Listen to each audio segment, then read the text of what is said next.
Naquela noite, no salão de festas iluminado e repleto de aplausos contidos, minha madrasta pegou o microfone e, com uma frieza glacial, decretou em voz alta: "Tirem essa mulher inútil daqui." Eram 200 convidados reunidos para celebrar a aposentadoria de meu pai, e ele, a poucos passos de distância, vestindo seu smoking tom força ou medida, abaixou o olhar e ficou em completo silêncio. Eu saí sem correr, sem chorar. 47 minutos depois, tinha encerrado todas as contas bancárias administradas pela família, transferido 17 milhões de dólares para um trust que ela jamais soubera existir e desligado meu celular. Quando finalmente liguei, encontrei 56 chamadas perdidas. Ali, na minha porta, estava toda a família, não para pedir desculpas, mas para encarar o documento jurídico recém-descoberto que desmantelara 20 anos do meticuloso jogo de poder da minha madrasta. Se você ainda não se inscreveu, faça isso só se esta história realmente mexer com você. Conte nos comentários de onde está nos acompanhando e que horas são aí. Meu nome é Laura Paxton, tenho 34 anos e esta foi a noite em que deixei de ser invisível. Mas voltemos 11 meses no tempo, para o dia em que recebi um e-mail de uma mulher morta. Meu pai se chama Richard Paxton e, se você já passou pelos subúrbios ao norte de Nova York e viu aqueles parques empresariais de vidro e aço que brotam todo o ano, é bem provável que o nome dele apareça nas licenças. Imobiliária comercial, esse era o seu reino. Há 35 anos, ele comprava terrenos, erguia prédios e dava apertos de mão com executivos cujos relógios custavam mais que muitos carros. Na primavera em que o Sr. Paxton anunciou sua aposentadoria, quando eu fiz 34 anos, a cidade inteira reagiu como se um senador tivesse renunciado. Mas poucos conheciam o alicerce secreto daquele império, minha mãe, Katrina Hill.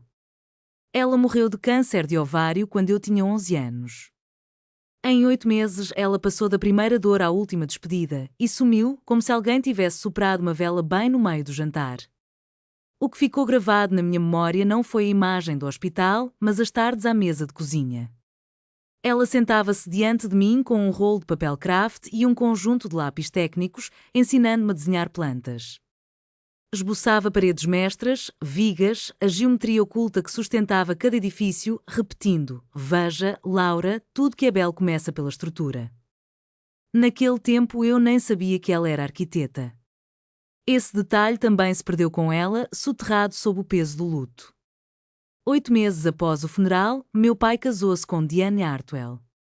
Recordo o dia exato. Eu desenhava, ainda na mesma mesa, a planta da nossa casa de cor, quando ele sentou-se diante de mim e disse: "Você vai ganhar uma nova mãe, querida." Eu tinha 11 anos e não sabia dizer "não quero outra." Ficou ali meu primeiro silêncio consciente. Diane Paxton Hartwell era o tipo de mulher capaz de entrar em um ambiente e ali reorganizá-lo sem mover um só móvel. E foi assim que a minha história deixou de ser apenas um desenho em papel para virar um novo projeto de vida. Diane tinha um dom especial, entoava cada palavra no tom certo, dosava o ritmo perfeito, transformava toda sugestão numa gentileza e qualquer ordem soava como um convite. Vestia tweed da Chanel com a naturalidade que outras mulheres usam jeans, era como se toda manhã as peças aparecessem magicamente em seu corpo. O cabelo, sempre escovado, num loiro mel idêntico dia após dia. Nunca a vi desprevenida, deveria ter sido meu primeiro alerta. No primeiro ano após o casamento, o desenho dos lugares na mesa de ação de graças mudou sem aviso. Eu deixei de sentar ao lado do meu pai e fui levada para a mesinha da sala de sol. "Fica tão mais confortável longe da bagunça, não é, Laura?", dizia ela, com aquele sorriso doce. No terceiro Natal, o cartão de fim de ano da família estampava Diane, meu pai e Meredith, a filha que Diane teve num casamento anterior, nascida 2 anos depois de mim. "O fotógrafo acabou o tempo antes de fazer minhas fotos sozinha", disseram. Ninguém perguntou se eu achava justo. 5 anos depois, meu quarto virou estúdio de yoga. Minhas coisas foram empacotadas e levadas para o quarto de hóspedes. "Logo você vai sair de casa para a faculdade", explicou Diane. "Não tem por que desperdiçar espaço." Meredith passou a ser apresentada como filha nossa. Eu apenas como a filha que Richard teve antes. Como se eu fosse um rascunho que ele revisara depois. No pulso de Diane, brilhava a pulseira Love da Cartier, ouro 18 quilates, presente do meu pai pelos 10 anos de casamento, um mimo pago com o fundo fiduciário da família, erguido em parte sobre a herança da minha mãe. Mas isso eu só descobri muito tempo depois. Enquanto isso, eu me formei arquiteta de restauração. Se você nunca ouviu esse termo, não se preocupe, quase ninguém entende, nem mesmo minha família. Eu dou vida nova a prédios que o mundo esqueceu, não lofts envidraçados ou casas de praia no Hamptons, mas bibliotecas Carnegie em ruínas no Hudson Valley, antiga estação de bombeiros do século XIX nos Catskills, uma escola centenária em Beacon com um telhado desabado. Cada edifício guarda um século de histórias em suas paredes. Eu removo o pó, revelo os alicerces originais e devolvo brilho ao lugar. É um trabalho minucioso, pesado. Passo dias inteira coberta de pó de gesso, engatinhando por sótãos, com uma lanterna entre os dentes. Ganho $110.000 por ano, uma vida mais do que razoável. Mas, no universo Paxton, onde o contrato de patrocínio que Meredith fez para postar fotos de bolsas no Instagram valeu 200 mil, meu ofício virou piada. No último Natal, fui tolerada à mesa de jantar apenas por convite de má vontade. Meredith anunciou seu novo acordo milionário e Diane estava radiante. Quando a conversa se voltou para mim, Diane inclinou a cabeça e perguntou: "E você, Laura, já encontrou algo mais estável?" Como se eu estivesse em busca de emprego, como se a arquitetura de restauração fosse uma fase passageira, um ano sabático que já dura uma década. Meu pai ficou olhando para o prato, sempre olhava para o prato.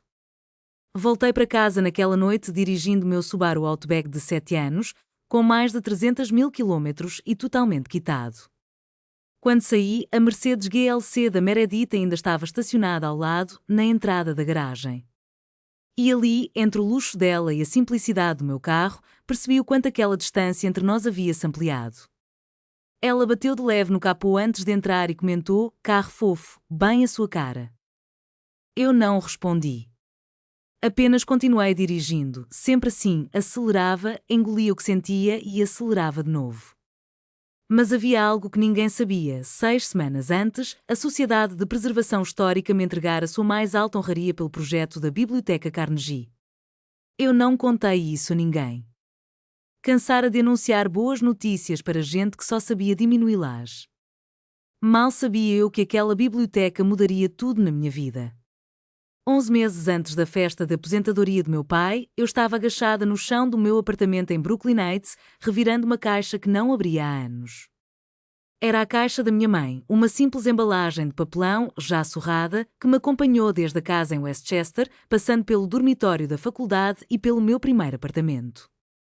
Agora eu morava num sobrado antigo até o 3º andar, com tábuas que rangiam e claridade farta.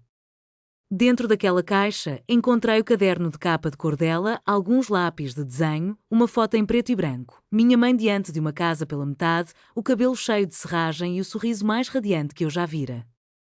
Foi só quando empurrei um monte de cartões de aniversário antigos que vi, lá embaixo, um envelope lacrado que jamais notei. Grosso, creme, papel de alta gramatura. Na frente, a escrita inclinada e confiante dela: "Para Laura, quando estiver pronta." As mãos tremeram ao abrir. Era uma única folha em papel timbrado: Catherine Aill. Aill Architecture and Preservation. Minha mãe, arquiteta licenciada. Dona de um escritório próprio. Ninguém me dissera nada disso em 23 anos, nem meu pai, nem a Diane, nem uma alma viva. Logo abaixo, na mesma letra firme: "Minha querida menina, há assuntos sobre o nosso patrimônio que você precisa compreender quando chegar a sua vez. Fiz todos os arranjos para proteger o que é seu. O Sr. Aldridge sabe de tudo. Procure." Dobrado ali, surgiu um cartão de visita: Thomas Aldridge, Esquire, Confiança e Inventários. Sentei ali, no meio da sala, por um bom tempo. Depois abri o laptop e procurei pelo nome dele. Thomas Aldridge tinha 67 anos e ainda trabalhava ativamente num escritório em Midtown Manhattan, 12 estações de metrô da minha porta. Redigi um e-mail com meu nome completo e apenas uma frase: "Minha mãe era Catherine Aill Paxton." Ela me deixou uma carta e pediu que eu o encontrasse. 2 horas depois, chegou a resposta. Assunto: esperei por este e-mail durante 23 anos, Senhorita Paxton. Ele afirmava ter um documento que eu precisava ler, mas só pessoalmente. Perguntou com que antecedência eu poderia ir até lá. Respondi que no dia seguinte estaria no escritório dele. Mas, antes de contar como foi aquele encontro, preciso que você entenda meu pai. Richard Paxton não era um vilão e talvez isso torne tudo mais complicado. Com um vilão, o ódio é limpo, cristalino. Com meu pai, era diferente. Ele me amava, mas nunca teve coragem de demonstrar esse amor quando precisava abrir mão de algo por mim. Há uma lembrança à qual volto mais do que a qualquer outra. Eu tinha 14 anos quando meu pai apareceu na escola numa tarde de terça-feira. Sem motivo aparente, ele me pegou e me levou para o lado oeste da cidade, onde um antigo prédio de pedra era derrubado por uma implacável marreta. Sentamos no carro em silêncio, observando o vai e vem do guindaste. Durante minutos que pareceram eternos, ele ficou emudecido. Até sussurrar, quase para si mesmo, sua mãe teria lutado até o fim para salvar esse lugar. Foi a última vez que ouvi o nome de Catherine Hale Paxton sair da boca dele. Depois daquele dia, ela virou fantasma em sua própria casa. Seus retratos sumiram dos corredores, os livros foram empacotados e o nome dela deu lugar ao de Diana em cada conversa, em cada brinde, em cada ritual da família. Meu pai permitiu tudo, apagando-a pouco a pouco, porque as lágrimas de Diana ecoavam mais alto do que meu silêncio. 3 semanas antes da festa de aposentadoria, tomei coragem e liguei para ele. Queria convidá-lo a tomar um café, só nós dois. Ele aceitou num segundo e senti um calor inesperado. Mas, 10 minutos depois, tocou o meu celular, era Diane. A agenda do seu pai está lotada agora, Laura. Talvez depois da festa. Uma semana depois chegou o convite, papel Nobre Cranan Company, letras em alto relevo dourado anunciando 35 anos de excelência, Richard Paxton, comemorado por Diane e Meredith Paxton. Meu nome estampado em baixo, Laura Paxton Hartwell. Ali estava o traço de Diane como uma marca, subtítulo indelevel. Decidi que iria, mas antes de tudo marcaria com Thomas Aldridge. 3 semanas antes do evento, percebi os primeiros movimentos de Diane no tabuleiro familiar. Numa segunda-feira mandei uma mensagem no grupo do WhatsApp, pergunta simples, a que horas nos encontramos no hotel? Fiquei 3 dias olhando entregue sem resposta. Na quinta, o grupo estava estagnado, completamente morto. Enviei mensagem a Meredith, o chat deu algum problema? Ela demorou 4 horas e disse que a mãe fizera outro grupo, deu algum bug, né? Não houve bug. Com Diane não existem falhas. Liguei para a Janelle, coordenadora do evento no Hotel Whitmore, me apresentei como convidada de honra e pedi para confirmar meu RSVP. Silêncio do outro lado. Até ela dizer, desculpe, Paxton não consta na lista. Quer ser acompanhante de alguém? Senti o chão sumir sob meus pés. A máquina de me apagar girava mais rápido desta vez. Resolvi encarar Diane de frente e a chamei. Atendeu no segundo toque, ela nunca deixava cair a ligação. Laura, que surpresa! Dado tudo o que houve, achei que você não viria. Fez uma pausa pesada, implícita como um estilhaço, algo em mim devia ser vergonhoso. Então arrematou, por favor, nada de roupas de trabalho. É traje black tea. Concordei em comparecer. Ela prometeu que incluiria meu nome na lista, como se acrescentar uma simples sílaba curasse toda a invisibilidade. Naquela noite, peguei o meu cartão American Express Platinum, aquele que meu pai havia aberto para mim aos 18 anos, amarrado ao nosso trust familiar para emergências. Para a minha surpresa, ele ainda estava ativo. Pela primeira vez, mergulhei na estrutura da conta e percebi que cada cartão adicional, cada filiação a clube, cada apólice de seguro em nome de um Paxton estava sacando do mesmo pote de dinheiro. Foi aí que comecei a entender de quem, de fato, era aquele patrimônio. 2 semanas antes da grande festa, decidi entregar ao meu pai seu presente de aposentadoria antecipado. Queria vê-lo sem plateia, sem discursos ensaiados, pai e filha, simples assim. Tinha passado 3 meses resgatando um desenho arquitetônico original de 1989, o primeiro imóvel comercial que ele comprara na vida. Fui até o arquivo do condado, encontrei a planta-mestre, tratei o papel para não desmanchar e moldurei tudo em nogueira reaproveitada. Acreditei que era o tipo de presente que dizia: eu vejo o homem que você foi antes de tudo isso. No living, ele desdobrou o embrulho. Seus olhos se suavizaram, os dedos pairaram sobre o vidro como se temessem quebrar uma lembrança. Por um instante, estava em outro tempo, num tempo anterior a Diane, aos convites em hot stamp dourado, aos terninhos Chanel.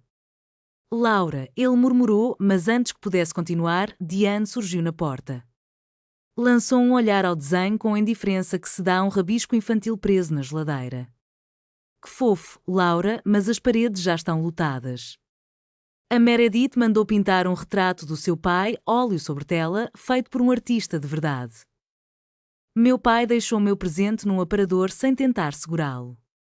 Ele nunca disputou nada que fosse meu. Diane puxou suavemente para a cozinha e eu fiquei sozinha, encarando a lareira. No lugar de destaque, o retrato, meu pai sentado em uma poltrona de couro, Diane atrás dele, uma mão em seu ombro, Meredith ao lado, sorrindo. A composição estava perfeita, completa, não sobrava nem um centímetro para mais ninguém. Decidi ir embora. Já com a mão na maçaneta, ouvi a voz de Diane, abafada, saindo da cozinha. Ela vai arrumar barraco na festa, Richard. Você sabe como ela é. Vai falar da mãe e destruir tudo. Melhor chamar a segurança. A resposta dele veio quase em sussurro. Ela é minha filha, Diane. O tom de Diane, cortante, deixou tudo claro. Exato. E filhas têm de saber o seu lugar. Saí pela porta, mas o corrimão chamou minha atenção. Ao lado, escancarada na mesa de Diane, havia uma pasta pardo-cinza com o selo de um escritório de advocacia desconhecido. Na aba, em letras bem marcadas, lia-se: Minuta de emenda ao trust. Não parei, nem abri. Mas vi. Guardei. No sábado seguinte, o telefone tocou. Era Meredith. Não para saber de mim, ela nunca ligava para isso. Queria uma segunda opinião sobre o vestido para a festa. E eu disse sim. Porque, aos 34 anos, ainda estava aprendendo a dizer não para quem jamais se importou em saber como eu estava. Encontramo-nos no 8º andar da Bergdorf Goodman, na 5ª Avenida, um desses lugares em que até o ar parece ter cheiro de luxo. As vendedoras memorizam o seu nome se você gastar o suficiente, e naquela tarde era o nome de Meredith que ecoava pelos corredores. Em 90 minutos, ela provou 7 vestidos, um Oscar de la Renta em seda marfim, um Valentino vermelho intenso, um Marchesa bordado que custava mais do que meu aluguel mensal. Cada peça vinha em cabides revestidos de veludo, trazida por uma atendente chamada Claire, que a chamava de Miss Paxton e a tratava como uma pequena realeza. O montante flutuava em torno de $12.000 e Meredith nem pestanejou ao sacar um cartão preto conectado ao truste da família. Claire sorriu e desapareceu com ele antes que eu pudesse comentar. Quando chegou a minha vez de pagar um par de sapatos, simples, pretos, $200, a mesma Claire olhou para meu cartão, depois para mim e perguntou: "E a senhora é?" Meredith riu, não de forma maldosa, mas com aquela indiferença que machuca por ser óbvia. "É minha meia-irmã", ela disse, brincando com as mãos como quem fala de um passatempo gracioso, como se o trabalho braçal, as bolhas, a poeira de gesso, as vigas centenárias que salvei de desabar, fosse menos real do que um vestido de $12.000 pago com o dinheiro de outrem. Já no carro, a chave girou na ignição e o silêncio se instalou até que Meredith respirou fundo e soltou a mensagem que eu vinha esperando e temendo ouvir. "Laura, mamãe acha melhor você não fazer discurso na festa. É melhor só comparecer. Você sabe como o papai fica desconfortável quando a emoção vem à tona em público." Eu não respondi. Apenas acelerei. Sempre reagir assim, dirigindo, engolindo nó na garganta, dirigindo mais um pouco. As sacolas Jimmy Choo de Meredith farfalhavam no banco de trás, meu único saco do Nordstrom Rack repousava no chão, entre meus pés, tentando ocupar o mínimo de espaço possível. Uma semana antes da festa, almocei com Ellen Marsh, que fora a grande amiga da minha mãe, uma das poucas que ainda pronunciava o nome Catherine com naturalidade, como se ela existisse para além das memórias. Marcamos num bistro francês do Upper East Side, o mesmo onde minha mãe me levava aos domingos quando eu era criança. Toalhas brancas, panelas de cobre na parede e um garçom que ainda lembrava que Catherine sempre pedia um croque madame. Pedi o mesmo prato, tentando sentir um pouco daquela familiaridade antiga. Ellen estava mais contida do que o habitual, remexendo os talheres feito um ritual de nervosismo. No meio do segundo gole do vinho, ela tomou impulso. Laura, é verdade que você foi dispensada do emprego? Larguei o garfo. Quem contou isso? A Diane, no almoço do clube social, semana passada. Disse que você anda com dificuldades, sem renda estável, dependendo do seu pai. Ela fez uma pausa, o rosto apertado. E falou também que você tem problemas de saúde mental, que afasta todo mundo, que a família tenta ajudar, mas você não aceita. Chamou você, me desculpe, de filha frigidez. Fiquei imóvel, guardando cada palavra. Eu não tinha sido demitida. Nem um centavo eu recebera dele depois que saí de casa para a faculdade. Pediu silêncio, conteve de novo a vontade de explicar. O prato à minha frente esfriava e o bistro seguia alheio, como se aquela história não fosse minha. No sétimo capítulo de uma história cheia de tensão e segredos, Laura Paxton se encontrava em uma encruzilhada emocional. Em meio a 23 anos de desafios impostos por sua mãe, Diane Paxton, a saúde mental de Laura já havia sido testada de diversas formas, mas ela nunca havia compartilhado esse fardo com ninguém do clube de jardinagem. Diane, com suas artimanhas sutis, estava criando um enredo ao redor da filha, espalhando a narrativa que tornaria a próxima festa de aposentadoria um meio de descartar Laura de uma forma que a sociedade consideraria aceitável. A voz sussurrante se espalhava entre as damas do clube e as associações de caridade, levando a todos a acreditar que Laura era instável, indesejada, uma verdade conveniente que facilitava sua exclusão. Assim, quando o momento chegasse, todos balançariam a cabeça, murmurando sobre a coitada de Laura, um desfecho já esperado. Mas ao olhar nos olhos de Ellen, que cruzou a mesa e segurou sua mão, Laura sentiu um sopro de vida. Eu não acredito nisso, Laura. Sua mãe era a mulher mais forte que conheci e você é a filha dela. A conexão de mãos trouxe a Laura uma centelha de força, um impulso que tinha sido sufocado por tanto tempo. No dia antes da festa, sozinha em seu apartamento, o silêncio envolvia Brooklyn na serenidade típica de uma sexta-feira à noite. O eco distante das sirenes, o latido de um cachorro a várias casas de distância e o murmúrio baixo do aquecedor que precisava de conserto desde novembro. Laura sentou-se em uma poltrona que havia encontrado em um leilão de imóveis, saboreando uma xícara de camomila que estava esfriando sobre a mesa ao lado. Em frente a ela, uma fotografia da mãe, Catherine Hill, vibrante aos 31 anos, com poeira de obra nas botas e um projeto sob o braço, sorrindo para algo fora da cena. Ser sócia na vida às vezes parecia mais confortável do que enfrentar a oportunidade de ir à festa. Ela podia simplesmente não aparecer, permanecer em seu santuário silencioso e deixar que Diane e os outros desfrutassem de suas narrativas e retratos perfeitos. Eu posso engolir essa, também, pensou Laura, resignada. Mas foi nesse instante que ela se lembrou da carta pregada no mural acima da mesa, encontro. E ela havia encontrado. A verdade sobre o fundo fiduciário, sobre os 17 milhões de dólares, sobre as provisões que sua mãe havia elaborado antes que a doença a consumisse. Os documentos estavam ali, o poder estava em suas mãos, e Thomas Aldridge aguardava. Laura hesitou em utilizar essa informação porque queria dar ao pai uma última chance. Se Richard Paxton, aquele homem que a rejeitou, estivesse ao seu lado na festa, se o apresentasse como sua filha com o carinho que um pai deveria mostrar, ela guardaria os documentos e nunca falaria sobre eles novamente. Era um teste simples: escolha sua filha apenas uma vez.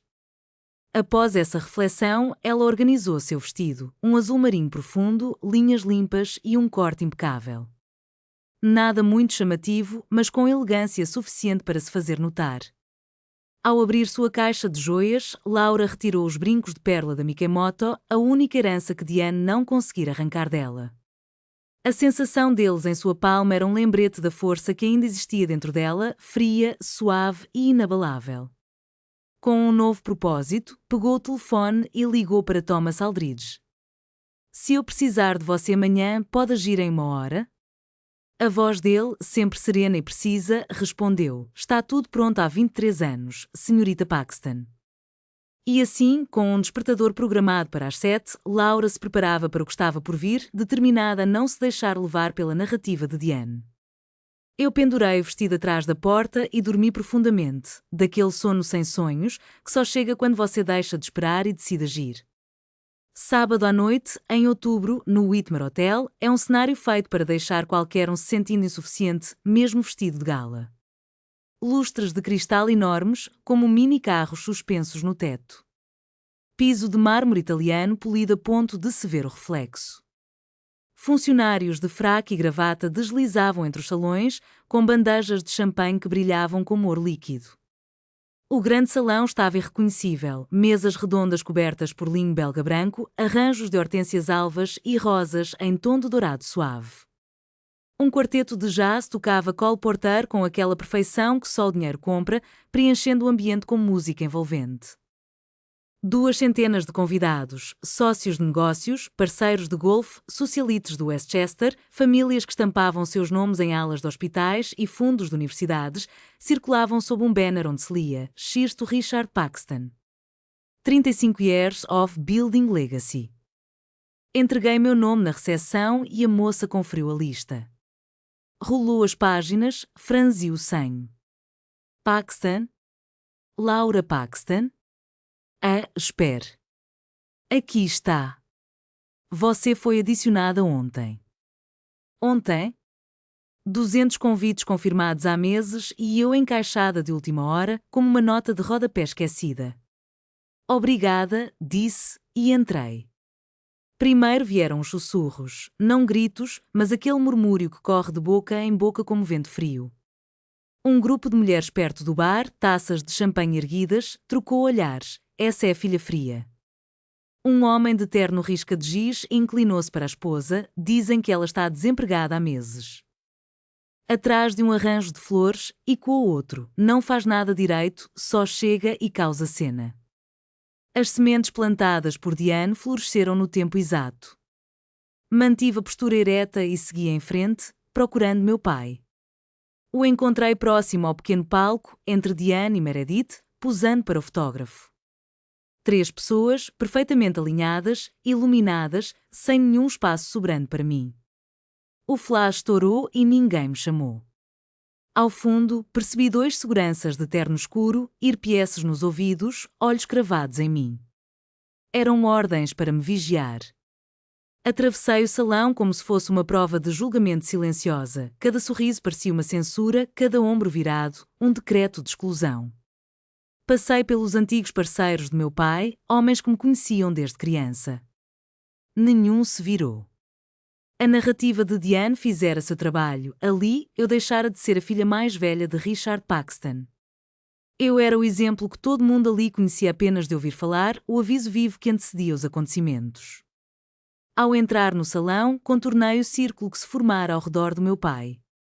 Richard me viu primeiro. Seu rosto desdobrou-se num jogo complexo, um lampejo de calor seguido por um pânico contido.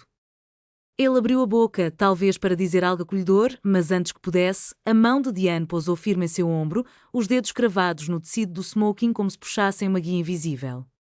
"Laura", disse ele, esforçando-se, "que bom que você veio." 5 palavras exatas, do tipo que se dispensam a alguém de quem mal se lembra. Diane virou-se para mim, toda luz e crueldade disfarçadas de elegância, vestido de seda cor de creme, cabelo preso num coque impecável, diamantes cintilando à altura da garganta. A voz dela cortou o burburinho ao redor, só um decibel acima do necessário para que os 15 rostos à nossa volta captassem cada sílaba. "Laura, que surpresa! Nem sei se imaginávamos que você apareceria, com tudo o que aconteceu." A frase voou, deixando em suspensão qualquer boato já circulando ali. Logo depois, a entonação suavizou, quase maternal. "Mas, por favor, não transforme isso em espetáculo, está bem? Esta noite é sobre família." Família? A palavra soou como um tapa. Meredith deslizou até o cotovelo de Diane, trazendo no pescoço o brilho de um colar Tiffany, $8.000 em platina e diamantes refletindo a luz dos lustres.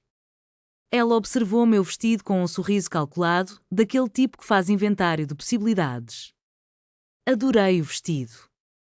É da coleção passada? Fingindo desinteresse, deixei passar. Minha atenção voltou-se para meu pai. Pai, podemos falar a sós por um instante? Richard ergueu os olhos em minha direção e por um breve segundo eu enxerguei-o sim flutuando no olhar dele. Seu corpo inclinou-se alguns centímetros em minha direção e então Diane apertou o braço dele. Richard, os Andersons estão nos esperando. Você fala com a Laura depois. A voz dela era um veludo frio. Meu pai endireitou-se, trocou um olhar rápido comigo, outro com Diane, e partiu em direção ao grupo dos Andersons, conduzido por ela como um leme certeiro. Fiquei ali, sozinha, no meio de 200 rostos alinhados em sorrisos e taças tilintando. Uma senhora idosa, que eu não conhecia, passou ao meu lado, deu uma pausa e comentou à amiga. Não foi discreta bastante. Pobrezinha, murmurou a outra. Diane, observando de longe, replicou em tom compassivo. Ela tem passado por dificuldades. Uma pena. A mãe dela era uma mulher maravilhosa. E era verdade, minha mãe tinha sido extraordinária. Deixou-me com mais bagagem do que qualquer um naquela sala podia imaginar. Mas preciso fazer um salto atrás, 3 semanas antes daquele jantar. Era uma tarde de terça-feira, bem no coração de Midtown Manhattan. O escritório de Thomas Aldridge ficava no 14º andar de um prédio pré-guerra na Madison Avenue. O elevador subia a passo de tartaruga, o corredor era mal iluminado e a porta do número 1402 era de carvalho maciço, com uma placa de bronze que não via atualização desde os anos 90. Lá dentro, o consultório de um advogado de trust estava exatamente como você imagina, um mobiliário intacto pela última reforma, estantes abarrotadas de pastas e a sensação de que nada havia mudado ali nos 40 anos de prática. As portas de carvalho rangejaram quando entrei no escritório de Aldridge. Fui recebida por estantes do chão ao teto repletas de volumes em cor escuro, tratados sobre leis de herança e acordos patrimoniais, todos alinhados com precisão quase cirúrgica. À minha frente, um imponente tampo de mogno se ocultava sob pilhas meticulosas de pastas e papéis. Atrás da poltrona do advogado, uma única moldura. Minha mãe, ainda jovem, vestindo um capacete de obra, o sorriso largo estampado como se nada no mundo pudesse abalar aquela confiança. Aldridge, sessentão, cabelos prateados sempre alinhados, levantou os olhos do papel a que se dedicava. Falava com a calma e o cuidado de quem pesa cada palavra antes de pronunciá-la, como se cada sílaba pudesse alterar destinos. Sua mãe me procurou em 2003, começou ele, a voz grave. Logo que descobriu o câncer, quis garantir que tudo aquilo que herdara da família Hill, todo o património de 17 milhões de dólares, ficasse protegido para você. Ele empurrou para mim um volume encadernado em couro, 40 páginas, texto impecável, selo no alto e, ao final, a assinatura dela em tinta azul. Era o acordo de trust de 2004. Catherine Hill entrou nesse casamento trazendo 17 milhões em herança, explicou Aldridge. O dinheiro foi depositado no trust da família Paxton, mas com uma cláusula vital. Aqueles fundos foram isolados, segregated funds, como se fosse uma fortaleza jurídica, embora permanecessem na mesma conta.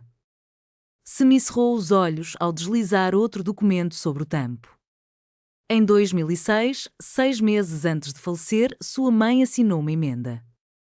Ali, em letras firmes, constava que eu, Laura Catherine Paxton, seria a beneficiária exclusiva desses 17 milhões quando completasse 30 anos.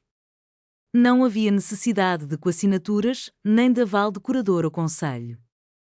Bastaria minha assinatura. Segurei o papel, sentindo o peso de cada palavra. No canto, uma anotação delicada, feita por ela, para minha menina. A emoção cresceu dentro de mim, misturando alívio e inquietação. Perguntei, quase sussurrando: meu pai sabe de tudo isso? Aldridge fez silêncio, daqueles que respondem antes mesmo de abrir a boca. Ele estava presente quando o trust foi constituído. Sempre soube. E continuou: Diane, a atual Sra. Paxton, nunca foi informada. Ela imagina que os 42 milhões do trust sejam bens comuns da família. Recostou-se na cadeira, entrelaçando os dedos. Ela tem telefonado para o meu escritório e para a administradora fiduciária, uma tal Rebecca Stone, pedindo acesso às cláusulas do trust. Stone recusou corretamente. Naquele instante, percebi que a muralha de papel e tinta erguida por minha mãe resistia firme havia 23 anos, guardando intactos seus 17 milhões. E se eu sacar essa quantia, indaguei. Ele franziu a testa. Os 25 milhões restantes não cobrirão os empréstimos que sua madrasta autorizou, usando os 42 milhões como garantia.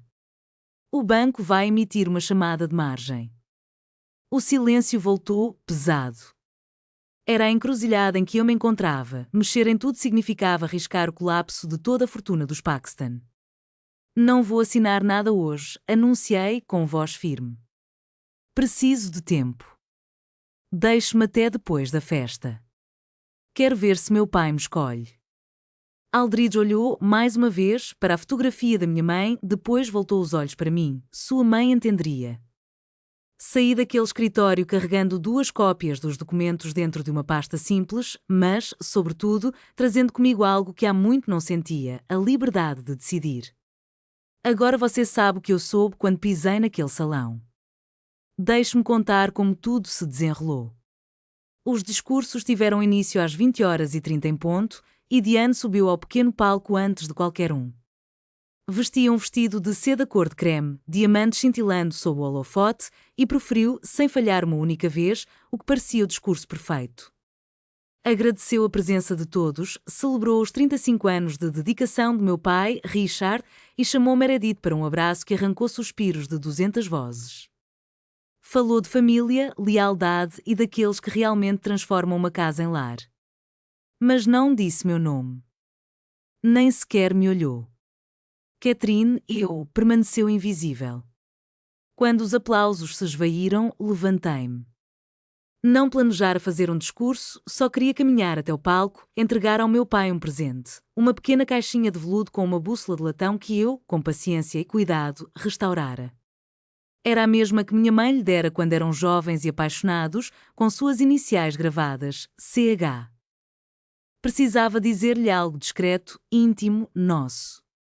10 passos me separavam do palco quando Diane percebeu minha aproximação. Seu rosto permaneceu impassível, esse controle frio é o que guardo na memória. Ela encostou-se ao microfone e, com voz clara como sino de jantar, ordenou: segurança. O salão congelou. A orquestra de jazz silenciou, o barman parou de servir.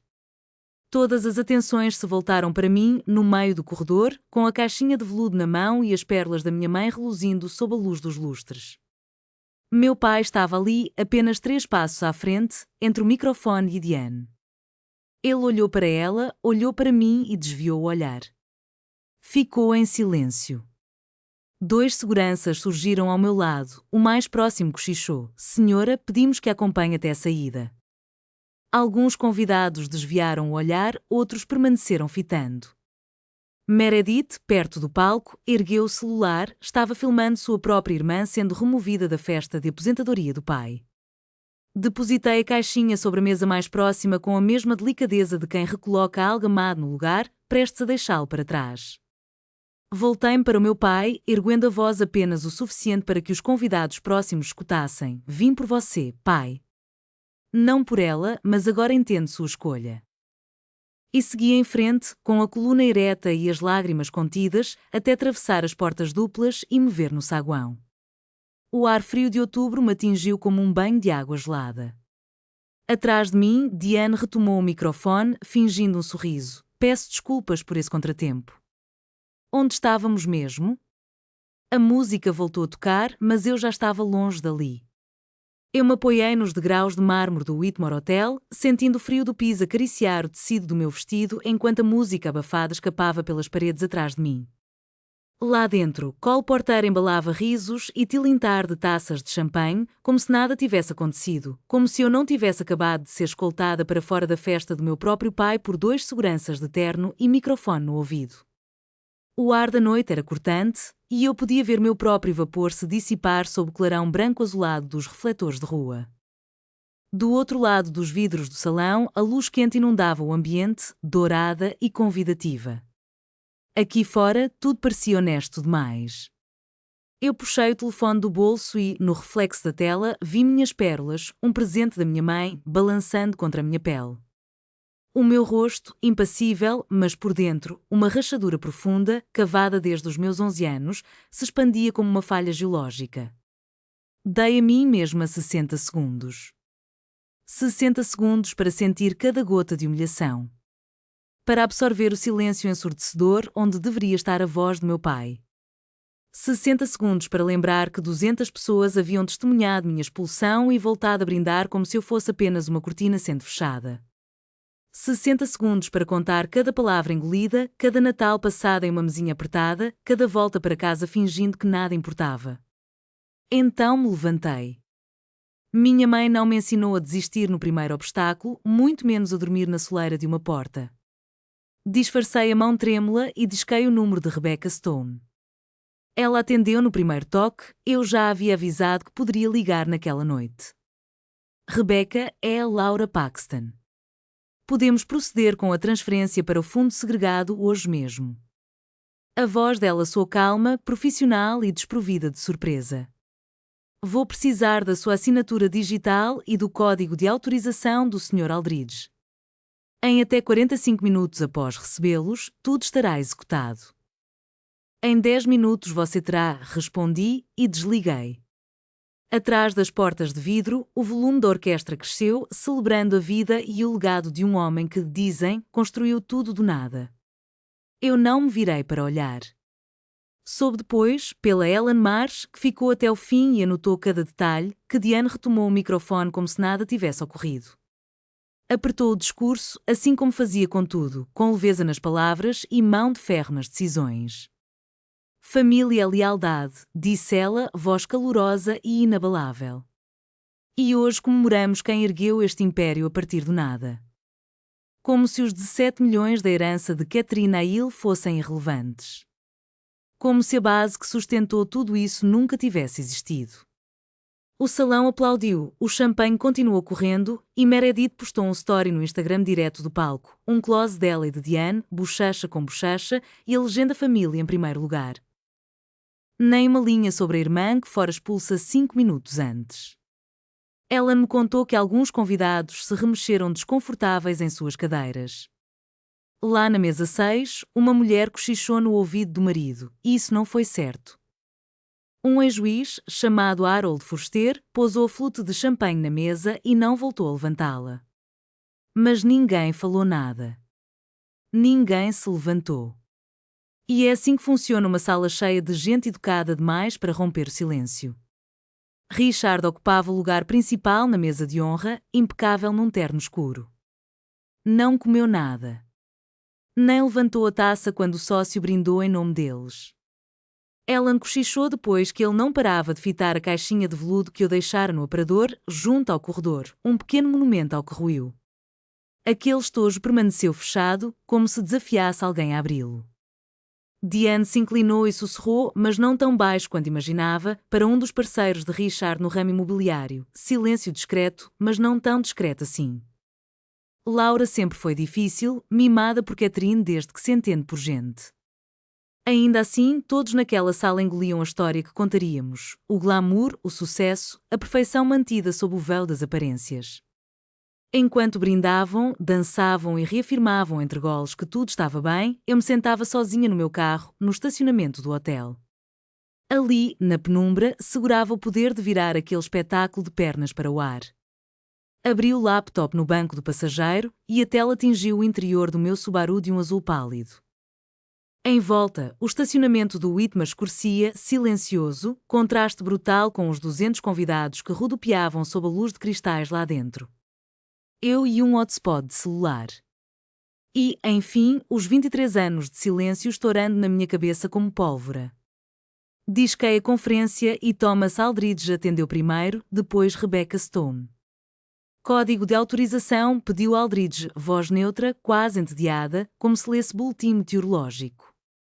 Eu repeti as 12 combinações alfanuméricas com calma. Isso autoriza a transferência de fundos segregados do Trust Familiar Paxton para o Trust Irrevogável de Laura Paxton, conforme o acordo de 2004 e sua emenda de 2006. Rebecca confirmou o recebimento. Senhorita Paxton, preciso de sua assinatura eletrónica no documento do COSIM que acabei de enviar. O telefone vibrou. Abri o e-mail, li cada linha. Minha mãe sempre disse que todo sonho bonito nasce de uma estrutura firme e assinei. Processando, estimativa, 45 minutos, respondeu Rebecca. Enquanto aguardava, executei o restante do plano. 3 American Express Platinum, autorizei Diane e Meredith como usuárias nos cartões vinculados à cláusula de garantia do Trust, cancelei a anuidade do clube de campo, encerrei apólices suplementares. Tudo puxado da mesma piscina de recursos prestes a murchar em 17 milhões de dólares. Quando o saldo do Trust cair abaixo do limite, o sistema bancário engatará o bloqueio automático em todas as contas atreladas. Não era vingança, era pura matemática. Às 21h47, Rebecca voltou à linha, transferência concluída. 17.422.316 dólares e 78 cêntimos. Os fundos estão no seu Trust, senhorita Paxton. Fechei o laptop e permaneci ali, imóvel, ouvindo apenas minha respiração. Desliguei o celular, liguei o carro e voltei para casa, no Brooklyn. 40 minutos depois, religuei o aparelho, 12 ligações perdidas. Enquanto eu preparava um chá para acalmar a mente após a tempestade, o número pulou para 29. Quando a água ferveu, eram 56. 56 telefonemas esperando sem minha resposta. Nunca tinham-me ligado 56 vezes nos últimos 23 anos e, de repente, o toque incessante do meu celular fez a situação ganhar vida. Às 21h52, 5 minutos após a transferência ter sido liberada, Meredith tentou comprar uma rodada de drinks para as amigas no bar do salão de festas. Primeiro cartão recusado. Ela riu, constrangida, sacou um segundo, recusado. O terceiro, idem. O sorriso do barman endureceu e as bochechas de Meredith curaram de vergonha. 6 minutos depois, às 21h58, o celular de Diane vibrou com uma notificação urgente da empresa fiduciária. Em letras garrafais, a ação imediata, movimento significativo de ativos no Paxton Family Trust. Contate seu gerente de conta. Diane se afastou da pista de dança, ligou para Rebecca Stone, profissional, neutra, presa ao protocolo, e ouviu que um beneficiário exercera o direito de sacar verbas segregadas conforme o acordo original do Trust. Não posso dar mais detalhes por telefone. Ellen contou depois que viu a cor sumir do rosto de Diane em tempo real. Primeiro o sorriso, depois a compostura, por fim a certeza. Tudo evaporou com aquela única ligação. Diane agarrou o braço de Richard e o arrastou para um canto discreto perto do guarda-volumes. O que você fez? Sussurrou, as unhas cravadas no casaco dele. Richard afitou, confuso. Do que você está falando? Com a mão trêmula, Diane abriu o portal do Trust no celular. De manhã, o saldo marcava 42 milhões de dólares. Agora, exibia 24.957.683 dólares e 22 cêntimos. No histórico, uma única linha, retirada de fundos segregados, beneficiária, Laura C. Paxton. O rosto de Richard empalideceu e o fluto de champanhe balançou na mão de Diane, que não o largava desde o discurso. Pela primeira vez em 23 anos, a mulher que dominava qualquer sala em que entrava parecia ter perdido o chão. Ela conseguiu controlar a voz e murmurou: ela não pode fazer isso. Richard, liga para ela agora. Ele ligou de novo, sem resposta. Eu já estava em casa quando as chamadas começaram a se acumular. Moro num sobrado de 1891 em Brooklyn Heights, no terceiro andar sem elevador, tetos de 3 metros e janelas a leste que, pela manhã, deixam o sol entrar como se fosse mel líquido. Restaurei eu mesma as estantes embutidas de carvalho branco, do piso ao teto, e as preenchi com livros de arquitetura, romances e alguns objetos que escapam a qualquer categoria, mas parecem ter sido feitos para aquele espaço. Deixei o telefone vibrar sobre o balcão da cozinha. As mensagens chegaram em ondas. Primeiro Meredith, em desespero. Laura, o que você fez? Depois Diane, sem rodeios, você não tem direito. Isso é dinheiro da família. E, por fim, Meredith de novo, aflita, meus cartões não funcionam. Laura, isso não é brincadeira.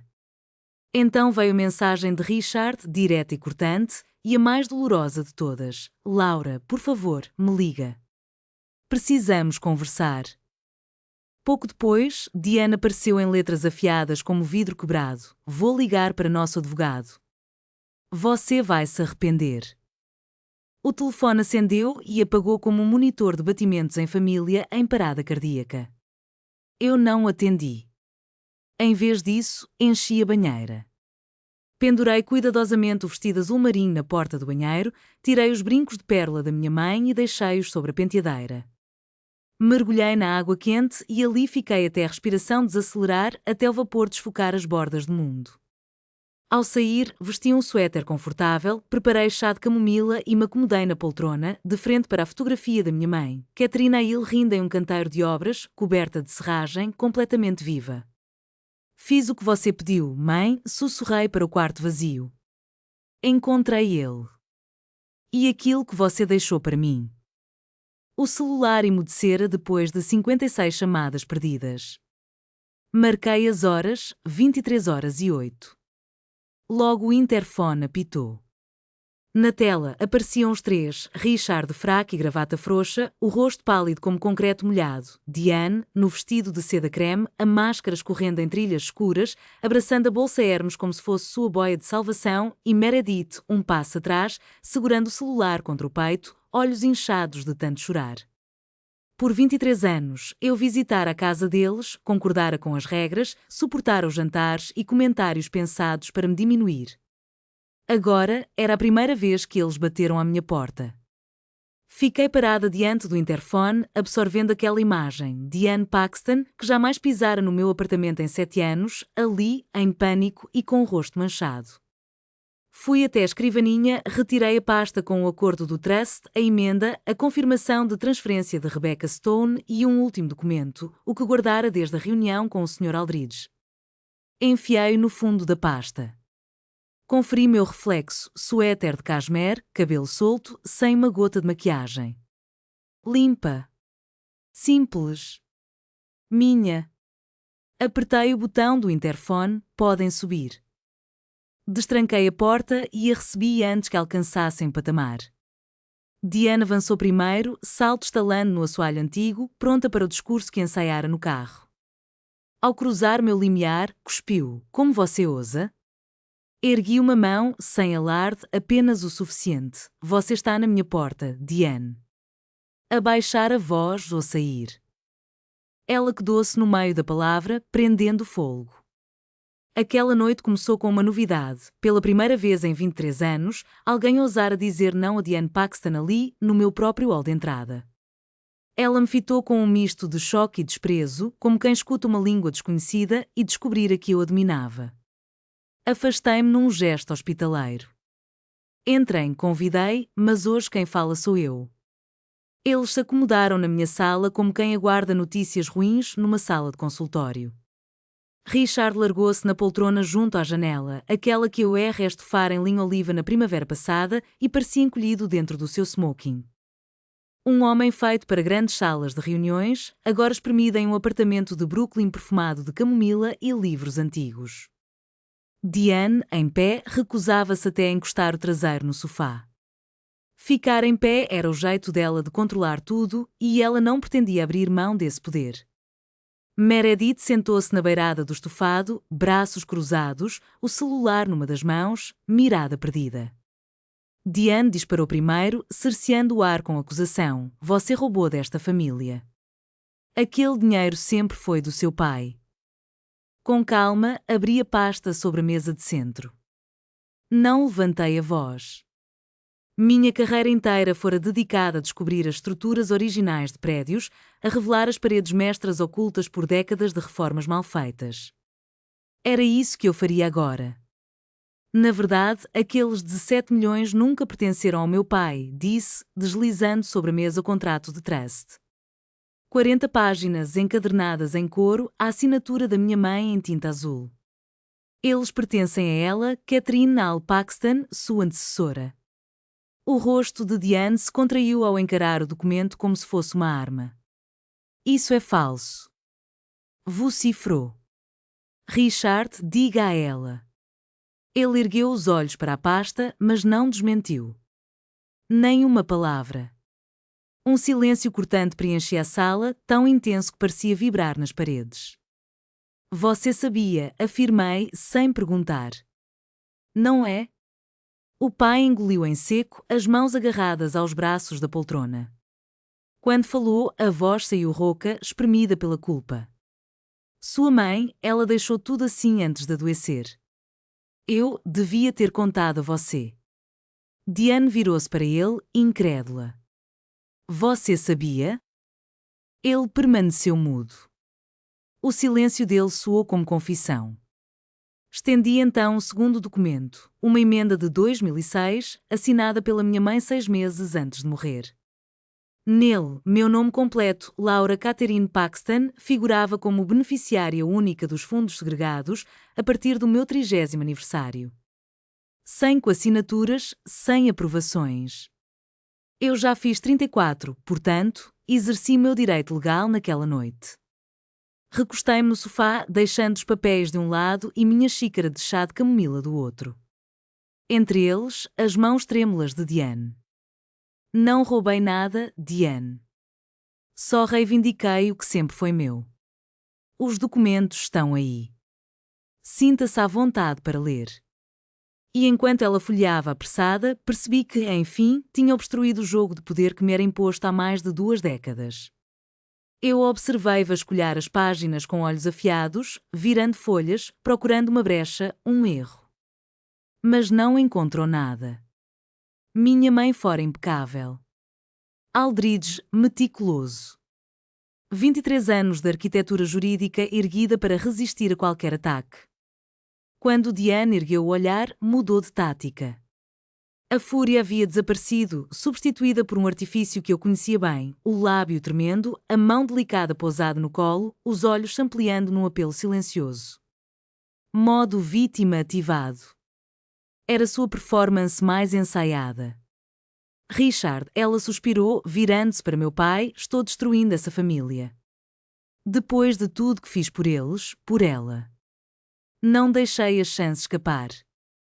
Em vez de elevar o tom, despejei a informação na mesa. A propósito, Diane, sei sobre a minuta de emenda ao testamento que você vinha redigindo. O contraste foi quase violento, a máscara dela rachou exatamente no meio do rosto. A mão que antes tocava o colo caiu, a boca se abriu num quê mudo, depois se fechou. O silêncio que se seguiu era tão pesado que pareceu sugar todo o ar da sala. 3 semanas atrás, continuei, estive na sua casa e vi a pasta sobre sua mesa. Um rascunho enviado por um escritório de advocacia só para retirar meu nome dos fundos segregados e repassá-los à Meredith. O queixo de Meredith estremeceu. O quê? Além disso, acrescentei, mirando Diane, confirmei com a empresa fiduciária que você passou dias ligando, pedindo acesso às cláusulas do trust de nossa mãe. A Rebecca Stone, com razão, negou-lhe qualquer informação. Você não tem legitimidade legal para isso. As lágrimas que Diane havia convocado evaporaram, dando lugar a algo cru, sem veludo, raiva genuína. E daí? Esse dinheiro está parado há 20 anos. A Meredith merece mais do que você. Afinal, ela faz algo por essa família. Mãe, cala a boca. A voz de Meredith soou pequena, mas cortante, abrindo uma fresta inesperada na muralha de blá blá que Diane erguera. Olhei primeiro para minha irmã e depois de volta para minha mãe. Merece exatamente o quê? 17 milhões de dólares que minha mãe conquistou, construídos por 3 gerações antes dela, para bancar posts no Instagram? Com o dinheiro de um trust que não é seu? A voz de Richard emergiu, trêmula. Laura, já chega. Esperei esse chega. Era o bordão dele sempre que a verdade se aproximava demais do seu conforto. Não, papai, respondi firme. Você não pode mandar eu calar a boca esta noite. Você perdeu esse direito quando deixou 2 seguranças me retirarem de um salão de festas e nada fez. O silêncio, então, mudou de figura. Não era mais a compostura instintiva, nem a autoafirmação. Era o peso de um homem percebendo pela primeira vez o preço de sua própria covardia. Diane sacou a pastinha Manila da bolsa Hermes, levantando-a como um escudo. Essa emenda é perfeitamente legal. E o Richard ia assiná-la. Não pode, eu disse, apontando. Os fundos segregados estão em meu nome desde 2006. Aquela emenda foi elaborada para alterar algo sobre o qual Diane não tinha qualquer autoridade, referente a bens aos quais ela não tinha direito, valendo-se de uma cláusula que sequer existia. Seu advogado deveria ter alertado, a menos que você não tenha contado toda a verdade. Diane me fitou em silêncio. A pasta que tremia em suas mãos era como uma arma que, se converter em papel, permitia que o silêncio se alongasse por um instante antes de falar, sem emoção, sem satisfação, apenas como alguém explicando cálculos de carga em um projeto de restauração, fatos, estrutura, números. Quando eu retirar os 17 milhões hoje à noite, o saldo do trust cairá de 42 para 25 milhões. Mas, nos últimos anos, você, Diane, na condição de CEO trustee, autorizou empréstimos com base no valor total do trust. Com a alavancagem imobiliária, a dívida garantida pelo patrimônio ronda os 38 milhões. Richard ergueu a cabeça devagar. Ele não sabia desse montante, era possível ler sua surpresa. A expressão de um homem que assina papéis sem ler, porque a esposa garante que está tudo resolvido. O acordo de empréstimo do banco exige cobertura mínima de 1 para 1, continuei. Às 21h47 de hoje, essa relação está em apenas 66%, faltando 13 milhões. O sistema de compliance já bloqueou as contas vinculadas, os cartões de crédito, a anuidade do Country Club, as apólices adicionais. E haverá uma chamada de margem formal em até 72 horas, sussurrou Meredith, quase sem voz. Por isso, meus cartões, murmurou Diane, como quem descobre o iceberg ao atravessar o oceano. Sua voz virou lâmina. Você armou isso tudo. Quer nos destruir. Eu a encarei através da mesinha de centro, dos documentos do trust, do chá esfriado, de 23 anos de história. Não. Eu planejei ir à festa do nosso pai, dar a ele a bússola que pertencia à nossa mãe e, por uma noite, ter o direito de me sentir filha. Você planejou uma humilhação pública. Me tirar dali pela segurança. Redigir um adendo fraudulento para me arrancar minha herança. Eu apenas parei de esperar que você fizesse a coisa certa. Nesse momento, mergulhei a mão na pasta e retirei o último documento. Um e-mail impresso em papel comum, enviado 6 meses antes da conta pessoal de Diana ao seu advogado e, por acidente, copiado a Thomas Aldridge, cujo endereço ainda constava como trustee no sistema da firma. Li cada palavra em voz alta. Precisamos agir rápido antes que a Laura descubra as disposições do trust de Catherine. Richard não tem coragem para nos impedir. O ar pareceu escapar da sala. Richard estendeu a mão e pegou a impressão. Leu uma vez, depois outra. Então pousou o papel sobre a mesa e olhou para a esposa como se a visse pela primeira vez. Não a mulher em seda creme que organizava sua vida e coordenava seu sorriso, mas a autora de uma frase fria destinada a roubar o dinheiro da falecida esposa dele para beneficiar a própria sogra. Diane, ele disse, a voz trêmula. O que é isso? A voz dele mal saía. Isso é real? Ela não precisou responder em palavras. O olhar no rosto dela dizia tudo, não era mentira, era a pura verdade escancarada. Isso não é vingança, murmurei. Isso é só matemática. E, ao acenar para o e-mail impresso sobre a mesa, eu desenhei quem ela realmente era.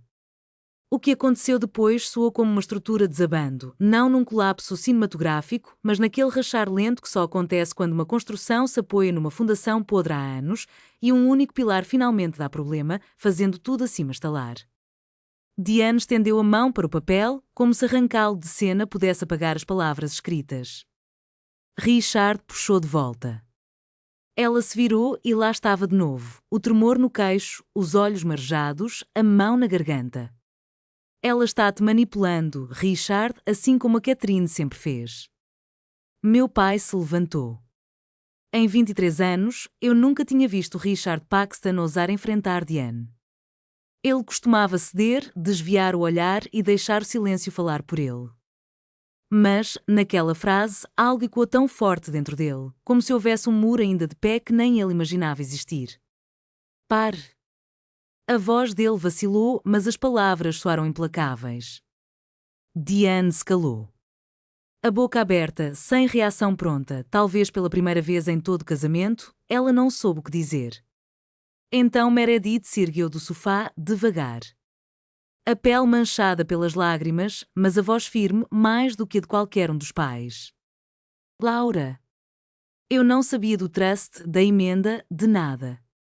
Encarei minha meia-irmã, essa filha queridinha que ganhou tudo o que eu sempre fui proibida de ter. Por trás do colar caro e da maquiagem borrada, vi uma mulher de 26 anos no meio do escombro da única história que lhe contaram sobre nossa família. Eu acredito que você não sabia do trust, Meredith, disse eu, mas você entendeu que era ser apagada das fotos família. Você viu quando eu ficava na mesinha de sempre na ceia de ação de graças. Você sabia e não falou nada. Ela fechou os olhos e assentiu uma única vez. Meu pai deu um passo em minha direção. Laura, me desculpe. Deixei o silêncio acolher aquelas palavras. Não fui consolá-lo imediatamente, não disse que tudo ficaria bem porque não ficara bem por 23 anos, e fingir o contrário seria mais um ato de silêncio. Eu sei, pai. Mas desculpa não basta mais. Preciso que você faça algo. Ele esperou. Expliquei, com a clareza simples que minha mãe sempre teve, minhas 4 condições. 1. Os 17 milhões permanecem no meu trust. Não há negociação. 2. O rascunho de emenda da Diane deve ser completamente destruído, com confirmação autenticada em cartório de que está anulado. 3. Você contrata seu próprio advogado, não o advogado da Diane, o seu. Alguém que mostre sua real situação financeira sem ninguém editando os números. 4ª condição. Estou disposta a reconstruir nosso relacionamento, mas em termos iguais, com limites bem definidos e sem envolver a Diane em nada disso. Fiz uma pausa. Pai, não são castigos. São apenas o mínimo para que eu volte a confiar em você. Richard encarou os papéis sobre a mesa, os documentos do trust, a impressão do e-mail, a caixinha da bússola que eu esquecera na festa. Depois ergueu o olhar para mim. Tudo bem, murmurou. Sem negociar, Diane pegou a bolsa. Ainda não acabou, Laura. Encarei-a firme. Para mim, acabou. O que vier daqui para frente é fruto das suas próprias escolhas. Ela desceu os degraus com um clique dos saltos, a porta da frente bateu tão forte que o vidro estremeceu. Meredith ficou parada por um instante, parecia querer dizer algo, mas as palavras fugiram. Desculpa, Laura, sussurrou ela, seguindo a mãe escada abaixo. Meu pai permaneceu. Voltou ao velho poltrona oliva e fixou o olhar nas próprias mãos. Fomos silentes por um longo tempo. O radiador murmurava no canto, a marquise rangia sob o peso da cidade e, na parede, o retrato da minha mãe nos observava emudecido. As consequências começaram a chegar em ondas, cada uma mais precisa e fria que a anterior. Segunda-feira, 9 horas da manhã. Chegou o margin call, uma carta oficial do banco, entregue por motoboy no escritório de casa. Cabeçalha em negrito, carimbo vermelho de urgente, aquele tipo de documento que te faz ter calafrios antes de ler o primeiro parágrafo. O trust da família Paxton estava 13 milhões de dólares abaixo do colateral exigido. Richard tinha 60 dias para aportar capital extra ou liquefazer ativos, 2 imóveis comerciais, um complexo de escritórios em White Plains e um centro de lojas em Stanford precisavam ser vendidos. Na mesma tarde, meu pai contratou sua própria advogada, não a de sempre, e sim Patricia Hall, de um escritório médio em Manhattan, indicada por alguém que Diane jamais conheceria. Patrícia foi ao cerne do trust e, pela primeira vez em mais de 10 anos, examinou todas as movimentações. Encontrou a segunda detonação. Nos últimos 15 anos, Diane havia sacado cerca de 2,3 milhões de dólares da conta operacional do trust, tudo registrado como despesas familiares. Mas aquelas verbas não se destinavam a contas a pagar do dia a dia. Eram compras de luxo, viagens em primeira classe, spaspas, o estilo de vida exuberante da Meredith e até a entrada de um imóvel de veraneio nos Birkars, registrado somente em nome da Diane. Nada foi aprovado pelo trustee de registro nem informado ao Richard. Cada retirada representava uma violação grave dos deveres fiduciários previstos no regulamento do trust. Diante disso, Diane teve escolhas: devolver os 2,3 milhões em um plano estruturado a enfrentar processo civil e ainda correr o risco de ser destituída como co-trustee. A adesão ao clube de campo foi congelada, as apólices de seguro foram canceladas e os cartões de crédito de Meredith bloqueados. E, apenas 2 dias depois do margin call, Meredith Paxton, que adorava ostentar tudo online, silenciou de vez, desativou sua conta no Instagram. Nenhum anúncio pomposo, nenhuma postagem de despedida, apenas uma única história dizendo fazendo uma pausa do mundo online. Aquilo foi a primeira coisa sincera que ela publicara em anos. Uma semana depois da festa, meu pai me ligou. Não foi por meio da Diane, nem de uma secretária, nem de um agendador qualquer. Ele mesmo pegou o telefone, discou meu número e me convidou para tomar um café.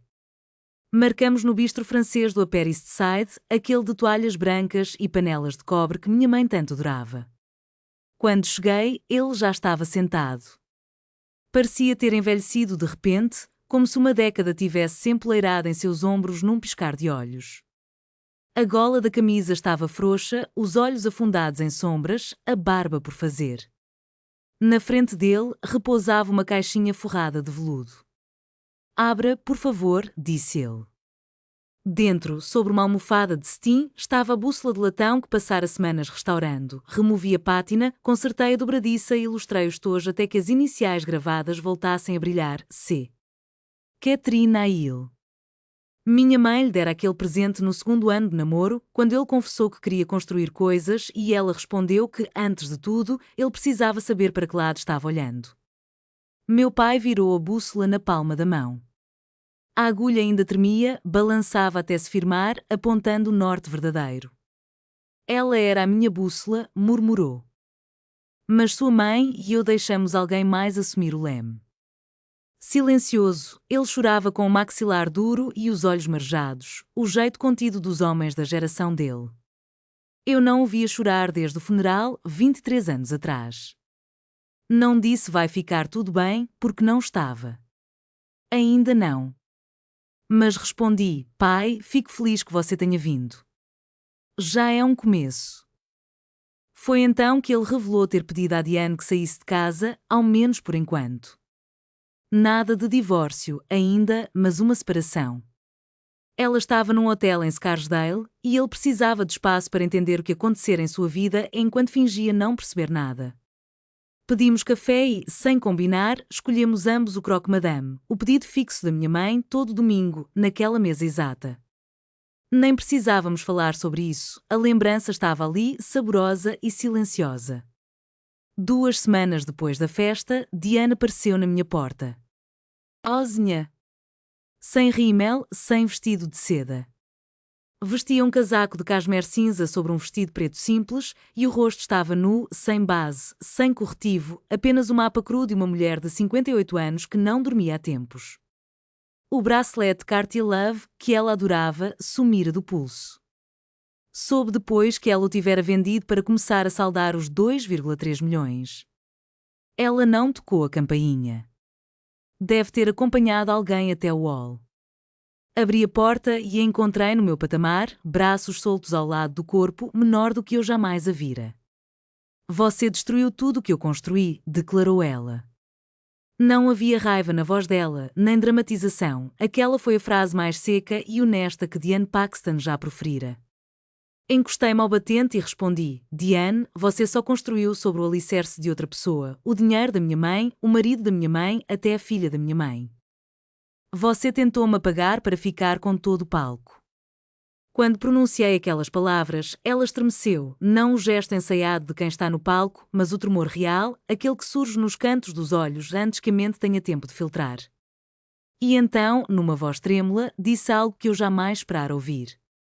Eu estava aterrorizada, Laura. Durante 23 anos, vivi com pavor de que um dia você aparecesse e levasse tudo embora. Sua voz quebrou no fim da frase. Eu a encarei, sentindo, de um modo quase clínico, a raiz daquele medo. É como descobrir apodrecimento dentro de uma parede que você abriu. Você não desculpa o estrago, mas já sabe de onde ele nasceu. Eu não tirei nada que era seu, respondi. Peguei apenas o que era meu. Ela ficou em silêncio, segurando meu olhar. Não veio nenhum pedido de desculpas, eu sabia que Diane Paxton jamais se humilharia assim. Não comigo, nem com quem quer que fosse, desde que alguém ocupasse um degrau inferior na hierarquia que ela mesma havia erguido. Virou-se e desceu as escadas. Em vez do clique seco dos saltos de grife, ouvi apenas o silêncio das sapatilhas a deslizar pelo assoalho antigo. Fechei a porta, encostei a testa na madeira e respirei fundo. 3 meses mais tarde, voltei ao palco, mas dessa vez ninguém chamou a segurança para me retirar. O National Trust for Historic Preservation celebrava seu baile anual em Washington, D.C., num salão restaurado do Beaux-Arts, arcos de ferro forjado, tetos abobadados, detalhes que lembram que, um dia, foram erguidas construções para resistir ao tempo.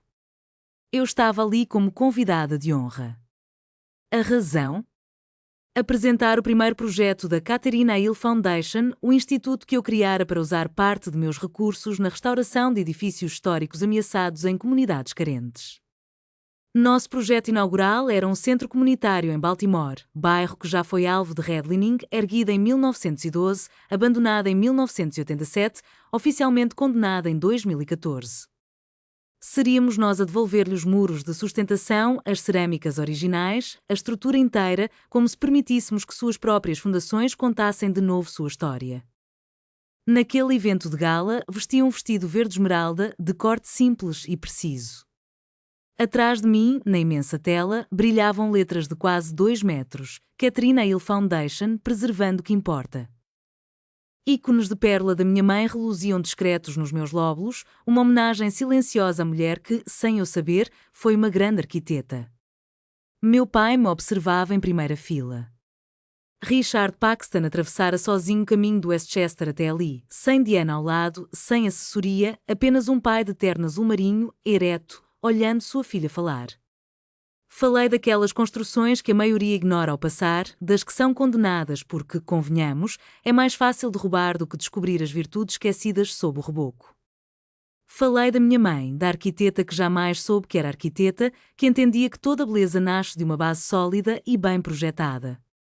Quando terminei, o salão inteiro se levantou em aplausos. Meu pai foi o primeiro a aplaudir de pé. Depois, encontrei-o perto do guarda-volumes. Estendia as mãos um pacote retangular embrulhado em papel pardo. Por trás dele, o homem que sempre achara minha voz forte demais, agora sorria com orgulho.